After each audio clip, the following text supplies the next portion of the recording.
1교시에는 좀 이제 개념적인 설명이 많습니다. 그 다음에 2교시에는 좀 구체적인 텍스트가 나오고요. 오늘 수업은 주로, 이제 첫 번째 수업이죠. 오늘 수업은 주로 이제 그 문학적인 관점에서 이제 그 치유서사라는 것을 이야기를 하고요.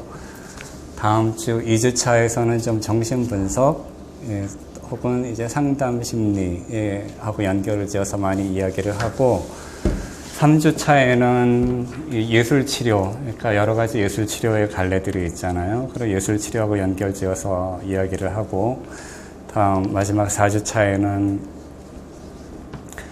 좀 그 사회적인, 대사회적인 그런 글쓰기와 치유서사가 이제 하나가 될 수 있는 이제 그런 가능성에 대해서 살펴보고 그렇게 되겠습니다. 다른 이제 그 기회 이 수업을 할 때는 이제 15주차 동안 이제 하기도 하고 그랬어요. 근데 이게 4주차로 지금 되어 있기 때문에, 왠지 기분이 좀 바쁘기도 하고, 그런데, 제가 말을 많이 하는 것이 중요한 게 아니라, 이제 좀 구체적인 어떤 형식, 구체적인 어떤 이해를 통해서, 이런 게 치유서사라고 할 수 있단 말인가? 그렇다면 나도 좀 해보자라는 이제 그런 식으로 여러분께 전달이 되었으면 하고 바라요. 사실 이제 제가 지금 한 분 한 분께 다 여쭤보질 못하기 때문에 막 이론적으로 쌓아 올려가봐. 그게 말이 되는 소린가? 이런 거를 기대를 하시는지, 아니면은 나도 치유되어야 해. 나도 내 글쓰기를 통해서 치유되어 보겠다. 이런 쪽의 기대이신지 그거를 제가 다 모르죠. 어느 쪽이신가요? 예, 말씀하시기 어려울 거예요. 왜냐하면은 여러분도 다른 분들은 어떻게 생각하는지 지금 모르기 때문에, 그렇죠? 그러니까 그냥 준비된 대로 이야기를 하겠습니다. 제가 이제 이거를 2008년도서부터 이게 좋은 것 같다. 좀 본격적으로 공부도 해보고 하자라고 생각을 한 게 2008년이었어요. 그래서 저는 지난 20년 이상, 22년이네요. 22년 동안 이제 일기를 한글 파일 하나로 이제 정리를 해서 갖고 있어요. 그래서 해가 넘어갈 때마다 그 파일 이름이 바뀌죠. 뭐 이제 20년, 한 해가 넘어가면 그 파일 이름이 이제 21년, 그렇게 자꾸 바뀌는데요. 치유라는 것에 대해서 내가 뭐를 생각을 하나, 어떤 생각을 하나, 그런 거를 이제 제 한글 파일에서 검색을 한 거죠. 그러다가 찾아낸 텍스트예요. 지금 화면에서 보고 계신 건데, 어느 날에 이제 짤막한 일기거든요. 근데 제가 일기에다 그렇게 썼더라고요. 예, 청소를 하다 말고 화가 나서. 보이시죠? 이마를 짚고 서 있었다.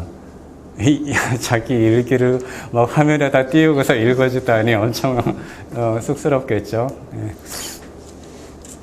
비가 그친 후 밖으로 나가 천천히 걸어 아파트 단지를 7바퀴 돌고, 굉장히 답답한 날이었던 거죠, 제가. 예, 돌아왔다. 그리고 발코니 바닥에 앉아 망사청 너머로 바깥을 보며 앉아 있었다. 그렇게 앉아 있었는데, 그냥 왠지 모르게 갑자기 무릎을 꿇고 싶다. 그런 느낌이 막 몸속에서 일어나더라고요. 혼자 있었는데. 그래서 저는 무릎을 꿇었죠. 갑자기 무릎을 꿇고 싶어서. 그래서 무릎을 이렇게 잘못한 어린이가 무릎 꿇고 벌 받을 때 무릎 꿇는 것처럼 무릎을 꿇고 있었는데, 무릎을 꿇고 나니까 그 전까지는 계획이 없었는데 갑자기 절이 하고 싶다, 그런 생각이 들더라고요. 그러니까 절이 하고 싶다는 어떤 몸속의 충동인 거예요. 그래서 절이 하고 싶어서, 근데 그 생각을 하니까 절에 가서 절을 하는 것처럼 이제 그런 생각이 들었던 거죠. 그래서 절을 하는 절간이 그리워서, 그래서 책상 서랍에서 향을 꺼내와서 이제 향까지 아주 피웠어요. 향을 태우고 바깥을 향해서 머리를 바닥에 대고 있으려니까, 저 좀 이상한 사람인 것 같으세요? 아니면 그럴 수 있다고 생각이 되세요? 그럴 수 없어요? 예, 그렇죠. 혼자 있을 때는 막 그렇잖아요. 그죠? 여러 가지. 혼자 있을 때 이제 굉장히 일반적인 보편적인, 보편이라는 말까지 쓸 수는 없겠네요. 혼자 있을 때 사람들이 잘 하는 일이 혼자서 막 중얼거리거나 누구한테 말을 하거나 갑자기 혼자서 방 안에 우두커니 있다가 뭐 아버지 아니면 어머니라고 이렇게 불러본다든지 혼자 있을 때 여러 가지 일들이 일어나잖아요. 그죠? 그래서 향을 태우고 바깥을 향해서 머리를 바닥에 대고 있으려니 여기가 뭔가의 끝인 것 같았다. 텍스트가 이렇게 끝나요. 제가 이 텍스트를 제 방대한 일기 파일에서 발견을 했어요. 근데 이거를 이렇게 찾아서 보면서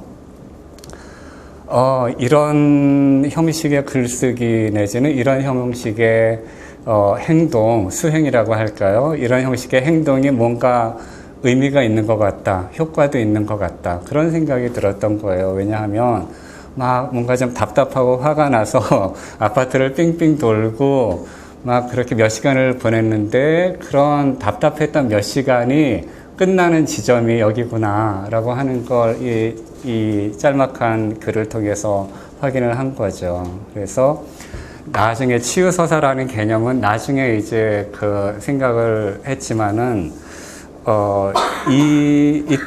이때 이제 어떤 이 치유서사라는 형식을 일반적인 형식으로 이야기할 수 있는 가능성을 이때 저는 이제 발견을 한 것 같아요. 이 정도 글쓰기는 지금 당장이라도 할 수 있다라고 생각 드시죠? 제가 5분 시간 드리면 막 하시겠죠? 예, 하실 수 있을 거예요. 그래서 여기를 보면은, 이 글을 보면은 처음에 왜 화가 났는지는 저도 지금 처음 대면한 이 자리에서 말씀을 못 드리죠. 하지만은 화가 난 거예요. 근데 내가 화가 난 걸 이제 자기가 잘 알 때도 있고 아니면 모를 때도 있고 그렇죠. 근데 치유하는 글쓰기는 이제 그 자기 감정과의 접촉에서 시작한다 그렇게 생각을 해요. 그래서 하이쿠를 쭉 들으면서 어떤 게 마음에 드세요? 라고 이제 여쭤봤던 것은 우연이 아니라 지금 나를 건드리는, 지금 나한테 말을 걸어오는 이제 그런 텍스트 앞에서 사랑에 멈춰서게 된다는 거죠. 네. 그래서 이제 그 감정의 접촉에서 시작하는 치유하는 글쓰기. 이 부분에서 이제 이 치유서사 창작론을 시작을 하면 되겠다고 생각이 됩니다. 제가 나눠드린 텍스트는 지금 보실 필요는 없어요. 미리 보셨으면 좋고, 아니면 이제 수업 끝난 다음에 그때 가서 이제 보시면 좋고요. 그래서 오늘 수업은 지금 이 청소를 하다가 화가 나서 절을 하고 어쩌고 하는 이거하고 비슷한 텍스트, 비슷한 형식으로는 똑같은 tex트 그렇지만은 내용은 이제 각기 다른 이 2개 내지는 3개 정도의 이 텍스트를 이해로 제시를 하는 거. 오늘 수업은 그렇게 생각을 하고 있습니다. 처음에는 1교시에는 개념 설명 쫙, 2교시에는 텍스트 해석 그렇게 생각을 했는데 그렇게 그런 진행보다 이게 더 좋은 것 같아요. 그래서 우선 그 치유서사, 치유하는 이야기만 그런 것이 아니라 모든 이야기가 가진 공통된 것이 있다면은 뭘까요? 이야기는 시작이 되고 그 다음에 이야기는 끝이 난다. 이렇게 얘기하면 굉장히 좀 싱거운 이상한 정의의 방식이죠.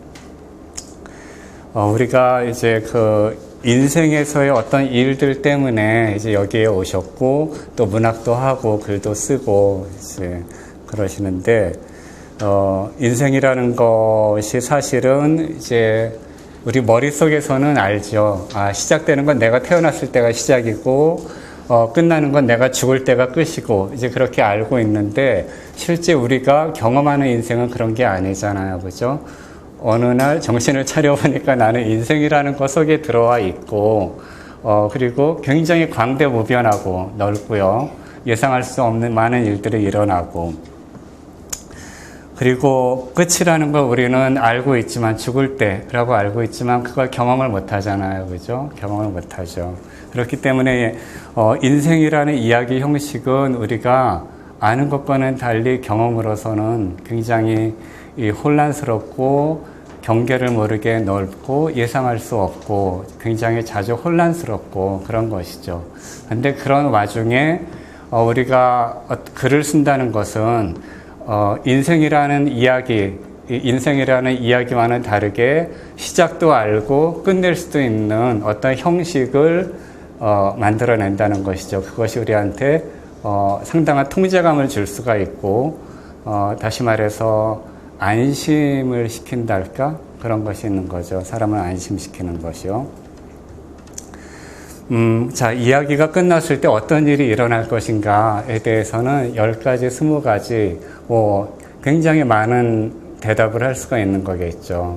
그 대답의 개수가, 한정되어 있다면은, 자, 치유서사 끝날 때는 여기서 끝나셔야 됩니다. 라고 저나 누군가가 이야기를 할 수가 있겠지만은, 답을 정할 수가 없다는 거, 이제 답을 미리 내용으로서 정해놓을 수는 없다는 거죠. 하지만은, 끝났을 때는 시작했을 때와는 좀 뭔가 다른 지점에 가서 끝이 난다라고 하는 거죠.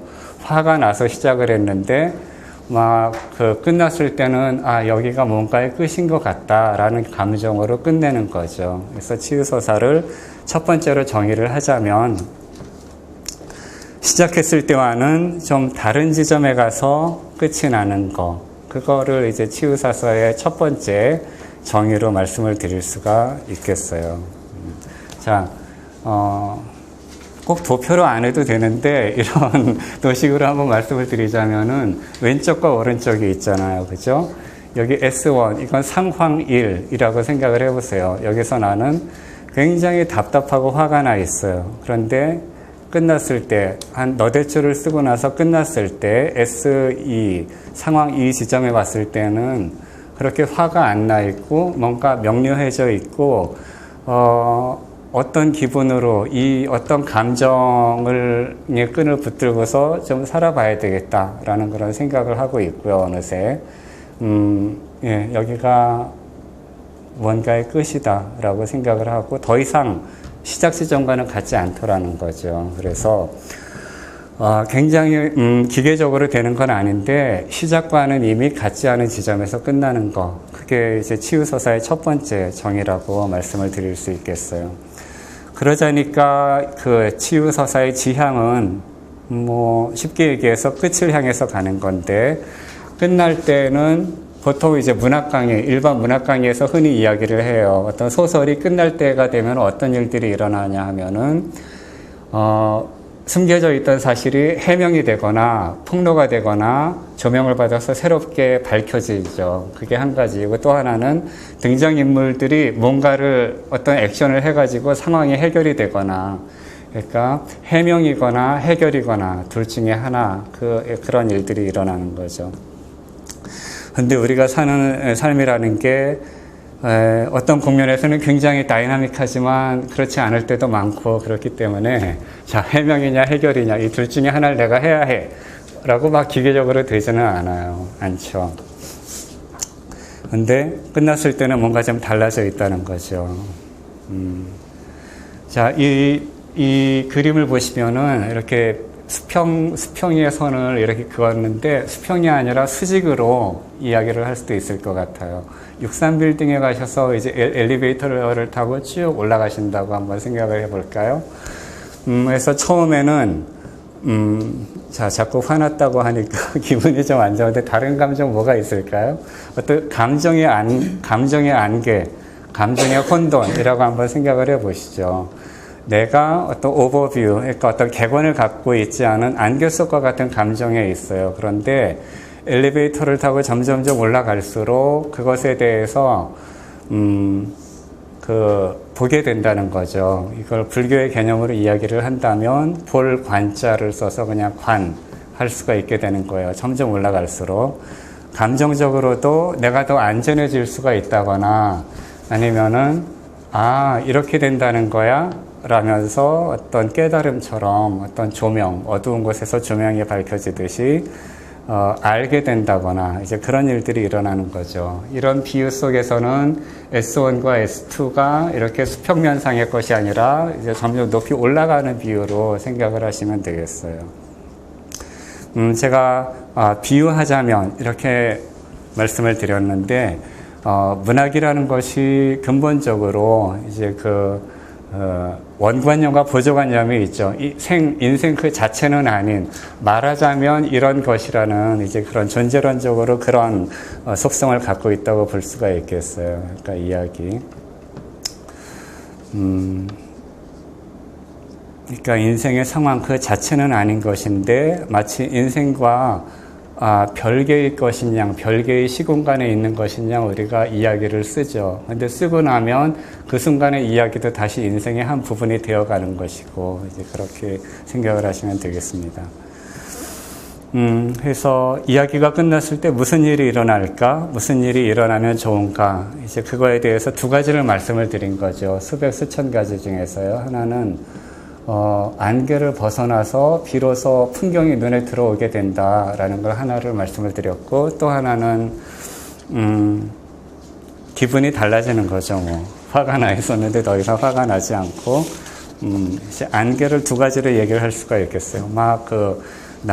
내가 도저히 벗어날 수 없는 어떤 감정의 덩어리일 수도 있고, 아니면은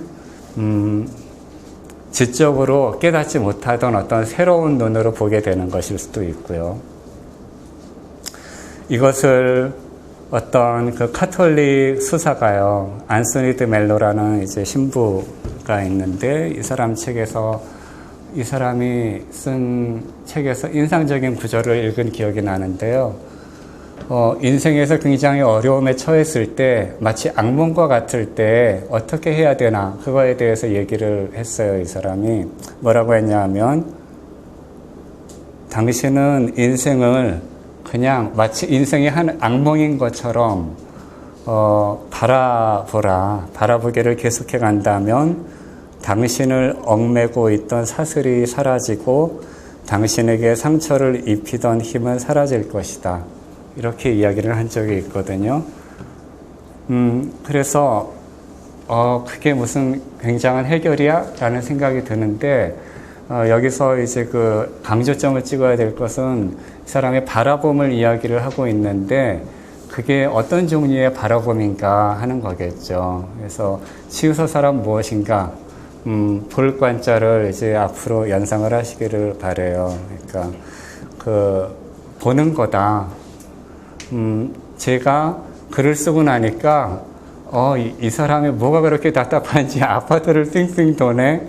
그러다가 참 웃긴 사람이다. 아무 일도 없는데 혼자서 방에서 절도 아닌데 절을 하네. 그런 모습들이 볼 수 있는 형태로 이제 이미지로 내 바깥에 객체화되는 거죠. 그러니까 다시 말해서 내가 그 언어를 통해서 다른 예술 장르가 더 가까우신 분도 계실 수 있다고 생각을 해요. 이미지를 만든다는 것은 내가 그걸 거리를 두고 볼 수 있게 된다는 거죠.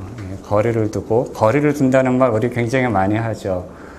좀 거리를 두고 생각해 봐 라는 말 우리 듣기도 많이 듣고 누구한테 조언을 할 때도 많이 하잖아요. 근데 치유서사로 하는 여러 가지 일들 중에 이제 중요한 한 가지가 산 정상을 향해서 오르다가 때때로 뒤를 돌아보듯이, 아니면 엘리베이터를 타고 높은 곳으로 올라가면서 아래를 내려다보듯이 어떤 볼관, 어떤 봄을 확보한다는 것이죠. 그게 참 중요한 측면이라고 생각이 돼요.